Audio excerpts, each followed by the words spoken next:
zadovoljan niti igrom, niti rezultatom. Mislim da ovaj Partizan može mnogo bolje.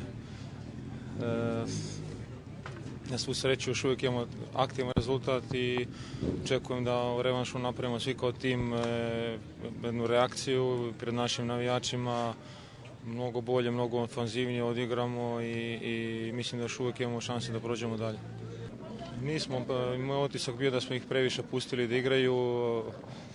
Mislim da smo, iako smo izgubili, da smo bolja fudbalska ekipa, da čim smo ih stavili pod neki mali pritisak, da su lupali duge lopte, da su lako pravili greške i čim smo napravili spojili neka 2-3 pasa, dolazili smo do njihovog gola, ali kažem, opet nam se dešavaju neke individualne greške koje nas skupo koštaju. Ne smije to ovakvim utakmicama desi i s druge strane u ovakvim utakmicama kad imaš i polu šansu jednostavno moraš da daš gol.